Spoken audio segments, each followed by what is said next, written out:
हरे कृष्णा। क्या आप जानते हैं, आज एक विशेष दिन है। एक ऐसे महान व्यक्तित्व का आविर्भाव, एक माता का प्राकट्य, जिनके आदर्शों ने युगों युगों तक नारी शक्ति, संयम, शील और समर्पण का उदाहरण प्रस्तुत किया और संपूर्ण जगत को राह दिखाई। जी हाँ, आज हम बात कर रहे हैं जनक नंदिनी, राम पत्नी, अयोध्या अधीश्वरी माता सीता की। आज अवसर है सीता नवमी का, वो पावन दिन जब पृथ्वी ने स्वयं देवी स्वरूपा को जन्म दिया। तो चलिए आज सीता नवमी के उपलक्ष्य में हम श्रवण करते हैं माता सीता के सुंदर जीवन चरित्र का। उनका जन्म कोई साधारण घटना नहीं थी। वे ना तो किसी गर्भ से उत्पन्न हुई, न किसी ऋषि मुनि की तपस्या का फल थी। वे तो धरती माता की कोख से प्रकट हुई। खेत की भूमि जोतते समय राजा जनक के हल की नोक से जब पृथ्वी फट गई, तब वहाँ से एक दिव्य कन्या प्रकट हुई और तभी से उन्हें कहा गया भूमि पुत्री जानकी। माँ सीता का जीवन हमें सिखाता है धैर्य क्या है, शुद्धता क्या है, आत्मबल किसे कहते हैं। उनकी कथा में वेदना है, त्याग है, बलिदान है, लेकिन सबसे ऊपर है शक्ति और करुणा का सुंदर संतुलन। भारतीय सती स्त्रियों में सती शिरोमणि देवी सीता का स्थान सबसे ऊंचा है। सीता और राम, ये दो ही भारतीय जनता के प्राण हैं। वैदिक संस्कृति में, हिंदू समाज के घर घर में, प्राण प्राण में देवी सीता और श्री राम बसे हुए हैं। श्री राम साक्षात परब्रह्म परमेश्वर हैं और देवी सीता उनकी स्वरूप भूता आह्लादिनी शक्ति हैं, और इस प्रकार वे संपूर्ण विश्व के ही वंदनीय हैं। लेकिन भारतीय स्त्री पुरुषों के साथ उनका और भी घनिष्ठतम संबंध है। वे सुख और दुख में सदैव हमारे साथ रहते हैं, हमें सांत्वना देते हैं और हमें कर्तव्य मार्ग का प्रदर्शन कराते हैं। उनका जीवन हमारे लिए एक दिव्य प्रकाश है। उस प्रकाश में चलने से हमें कभी अज्ञान के अंधकार में नहीं भटकना पड़ता। हमारे शास्त्रों में बताया गया है कि एक स्त्री के चारित्र्य और उसके धैर्य की परीक्षा होती है संकट के काल में। मात्र माता सीता को ही बार बार जितने बड़े बड़े संकटों का सामना करना पड़ा, उतने संकट कदाचित किसी स्त्री को सहन करने पड़े होंगे। उन्हें अनेक बार अग्नि परीक्षा देनी पड़ी और विपत्ति की आंच से तपकर वे सदैव खरे सोने की भांति निखर उठती थी। माता सीता का चरित्र अगाध है, उनके गुणों का वर्णन कर पाना असंभव है। फिर भी आज हम उनके जीवन चरित्र से उनके कुछ गुणों का वर्णन करने का प्रयास करेंगे। ये प्राचीन समय की बात है। उस समय में मिथिला प्रांत की राजधानी मिथिला ही हुआ करती थी। जनकवंशी क्षत्रियों के अधिकार में होने के कारण मिथिलापुरी का दूसरा नाम जनकपुर भी था। एक समय वहाँ शिरध्वज जनक नाम से प्रसिद्ध धर्मात्मा राजा राज्य करते थे। वे हर प्रकार के शास्त्रों के ज्ञाता थे, परम वैराग्यवान और ब्रह्मज्ञानी थे। उनका जीवन एक त्यागी और तपस्वी का जीवन था और इसलिए उस समय के साधु महात्मा और ऋषि मुनि उन्हें राज ऋषि कहते थे।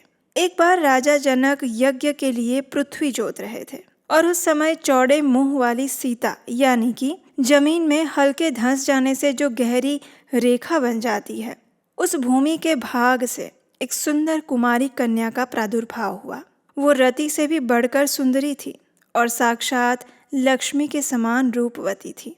राजा ने उस कन्या को भगवान का दिया हुआ प्रसाद समझा और अपनी औरस पुत्री की भांति बड़े लाड और प्यार से उसका पालन किया। सीता से ही प्रकट होने के कारण इस कन्या का नाम सीता रखा गया। जनक की पुत्री होने से वो जानकी भी कहलाई। जिस प्रकार आत्मा के प्रति सभी प्राणियों का स्वाभाविक आकर्षण होता है, उसी प्रकार सीता के प्रति माता पिता का मन अधिक आकृष्ट रहता था। राजा जनक की एक छोटी कन्या और भी थी, उसका नाम उर्मिला था। देवी सीता शुक्ल पक्ष के चंद्रमा की भांति दिनों दिन बढ़ने लगी। शरीर के ही साथ रूप, लावण्य और गुणों की भी वृद्धि होने लगी और इस प्रकार माता पिता का स्वाभाविक अनुराग भी बढ़ता गया। अब एक दिन क्या हुआ कि देवी सीता अपनी सखियों के साथ उद्यान में खेल रही थी। वहाँ उन्हें दो तोते बैठे दिखाई दिए। वे बड़े ही सुंदर थे। वे दोनों पक्षी एक वृक्ष की डाल पर बैठे हुए थे और सुंदर मनोहर कथा सुना रहे थे। उसमें से तोते ने कहा, इस पृथ्वी पर श्री राम नाम से प्रसिद्ध एक बड़े सुंदर राजा होंगे। उनकी महारानी का नाम सीता होगा। श्री रामचंद्र जी बड़े बुद्धिमान और बलवान होंगे और समस्त राजाओं को अपने अधीन करके सीता के साथ 11,000 वर्षों तक राज्य करेंगे। धन्य है जानकी देवी और धन्य है श्री राम, जो एक दूसरे को पाकर इस लोक में आनंद पूर्वक विहार करेंगे। तोते के मुंह से ऐसी बातें सुनकर देवी सीता ने सोचा, अरे ये दोनों पक्षी तो मेरे ही जीवन की कथा कह रहे हैं, इन्हें पकड़कर सभी बातें पूछती हूँ। ऐसा सोचकर उन्होंने अपनी सखियों से कहा, सखियों ये देखो, इस पर्वत के शिखर पर जो वृक्ष हैं उसकी डाली पर 2 पक्षी बैठे हुए हैं। ये दोनों बहुत सुंदर हैं, तुम लोग चुपके से जाओ और उन्हें पकड़ कर ले आओ। सखियाँ उस पर्वत पर गई और दोनों पक्षियों को पकड़ कर ले आई। देवी सीता ने उन्हें हाथ में लिया, प्यार किया और आश्वासन देते हुए कहा, देखो पक्षीगण, भयभीत मत होना, आप दोनों बड़े ही सुंदर हैं। मैं ये जानना चाहती हूँ कि आप कौन हैं, कहाँ से आए हैं, राम कौन है और सीता कौन है? आपको उनके विषय में ये जानकारी कैसे प्राप्त हुई? देवी सीता के द्वारा इस प्रकार प्रेम से पूछे जाने पर उन पक्षियों ने कहा, देवी, वाल्मीकि नाम से प्रसिद्ध एक बहुत बड़े महर्षि हैं, हम लोग उन्हीं के आश्रम में रहते हैं। महर्षि ने एक बड़ा मधुर काव्य बनाया है, उसका नाम है रामायण। उसकी कथा हमारे मन को बहुत प्रिय लगती है। महर्षि अपने शिष्यों को रामायण पढ़ाते हैं और सदैव उसके पद्यों का चिंतन करते रहते हैं। प्रतिदिन सुनते सुनते हमें भी उसकी बातें बहुत कुछ मालूम हो गई है। हम तुम्हें राम का परिचय देते हैं, सुनो। अयोध्या के महाराज दशरथ महर्षि ऋषि श्रृंग को बुलवाकर उनसे पुत्र इष्टि यज्ञ कराएंगे। उस यज्ञ के प्रभाव से भगवान विष्णु उनके यहाँ 4 शरीर धारण करके प्रकट होंगे। वे चारों भाई क्रमशः श्री राम, भरत, लक्ष्मण और शत्रुघ्न के नाम से प्रसिद्ध होंगे। देवांगनाएं भी उनकी उत्तम लीलाओं का गान करेंगी। श्री राम महर्षि विश्वामित्र के साथ मिथिला पधारेंगे और राजा जनक के वहां रखा हुआ शिवजी का धनुष तोड़कर लक्ष्मी स्वरूपा सीता के साथ विवाह करेंगे। उनके अन्य 3 भाइयों का विवाह भी मिथिला में ही होगा। हे सुंदरी, ये तथा और भी बहुत सारी बातें हमने महर्षि वाल्मीकि के आश्रम में सुनी थी। तुमने जो कुछ भी पूछा था वो हमने बता दिया। अब हमें छोड़ दो, हम दूसरे वन में जाना चाहते हैं। अब इन पक्षियों की बातें सीता देवी के कानों में अमृत की वर्षा घोल रही थी। उन्होंने और भी कुछ सुनने की जिज्ञासा प्रकट की और फिर पूछा, श्री रामचंद्र जी कैसे हैं? उनके गुणों का वर्णन करो, तुम्हारी बातें मुझे बड़ी प्रिय लगती हैं। सीता के प्रश्न सुनकर तोते की स्त्री ने समझ लिया कि ये ही जनक नंदिनी है। फिर तो वो उनके चरणों पर गिर पड़ी और कहने लगी, श्री रामचंद्र जी का मुख कमल के समान सुंदर है, नेत्र बड़े बड़े और खिले हुए पंकज की शोभा धारण करते हैं। नासिका ऊंची, पतली और मनोहारिणी है। दोनों भौहें सुंदर ढंग से परस्पर मिली हुई हैं। भुजाएं घुटनों तक लंबी और मन को लुभाने वाली हैं। गला शंख के समान है। विशाल वक्ष स्थल में श्रीवत्स का चिन्ह सुशोभित है। उनका कटिभाग, जंघा और घुटने अत्यंत मनोहर है। चरणार विंद की शोभा वर्णन से भी परे है। श्री रामचंद्र जी का रूप कितना मनोहर है, इसका वर्णन भला मैं क्या कर सकती हूँ। जिनके 100 मुख हैं वे भी उनके गुणों का बखान नहीं कर सकते। जिनकी झांकी देखकर लावण्यमयी लक्ष्मी भी मोहित हो गई। उनका दर्शन करके दूसरी कौन स्त्री है जो मोहित ना हो। मैं श्री राम का कहाँ तक वर्णन करूं। वे सब प्रकार के ऐश्वर्यमय गुणों से युक्त हैं। जनक किशोरी सीता धन्य है जो रघुनाथ जी के साथ हजारों वर्षों तक प्रसन्नता पूर्वक रहेंगी। लेकिन सुंदरी, तुम कौन हो जो इतने प्रेम के साथ श्री रामचंद्र जी के गुणों का वर्णन सुन रही हो? ये सुनकर जानकी ने कहा, तुम जिसे जनक नंदिनी सीता कहती हो वो मैं ही हूँ। श्री राम ने मेरे मन को अभी से लुभा लिया है। वे यहाँ आकर जब मुझे ग्रहण करेंगे तभी मैं तुम दोनों को छोड़ूंगी।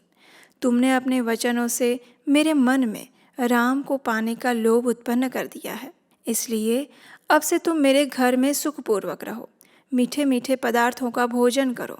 सीता की ये बात सुनकर सुग्गी अनिष्ट की आशंका से कांप उठी और वह विनती करते हुए बोली, हे साध्वी, हम तो वन के पक्षी हैं, पेड़ों पर रहते हैं और स्वच्छंद विचरा करते हैं। तुम्हारे घर में हमें सुख नहीं मिलेगा और फिर मैं तो गर्भिणी हूँ। अपने स्थान पर जाकर मैं तो अपनी संतान उत्पन्न करना चाहती हूँ। उसके बाद फिर तुम्हारे पास वापस आ जाऊंगी।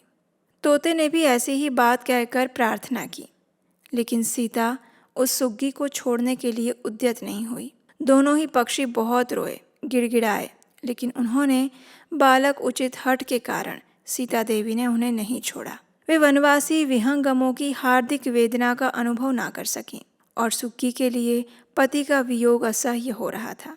उसने कहा, अरे मुझ दुखिनी को इस अवस्था में तू पति से अलग कर रही है, इसलिए तुझे भी गर्भिणी की दशा में पति से विलग होना पड़ेगा। ऐसा कहकर राम राम का उच्चारण करते हुए उस तोती ने अपने प्राण त्याग दिए। उसे लेने के लिए एक सुंदर विमान आया और वो दिव्य रूप धारण करके उस विमान के द्वारा भगवान के धाम में चली गई। अब अपनी पत्नी को इस प्रकार जाते हुए देख वह तोता भी उसका वियोग सहन नहीं कर पाया और उसने भी अपना देह त्याग दिया। और कहा जाता है कि वही तोता इस वैर का बदला लेने के लिए अयोध्या में धोबी के रूप में प्रकट हुआ था। और इस प्रकार विदेह नंदिनी सीता के जीवन में आने वाले विरह दुख का बीज उसी समय पड़ गया था। तत्पश्चात समय के साथ साथ विदेह कुमारी सीता बड़ी हुई और फिर उनका स्वयंवर आयोजित हुआ और दशरथ नंदन श्री राम ने आकर शिव धनुष तोड़ा और उनका पाणी ग्रहण किया। और तत्पश्चात संपूर्ण रामायण की कथा हम सब जानते हैं।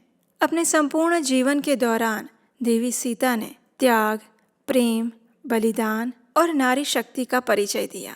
उन्होंने नारी के वास्तविक आभूषण सुंदर सद्गुणों का अपने जीवन में चरितार्थ करके उदाहरण प्रस्तुत किया। उनकी जीवन गाथा हमें बार बार यही स्मरण कराती है कि नारी सिर्फ स्नेह की मूर्ति नहीं है, अपितु धर्म की ध्वजवाहिका भी है।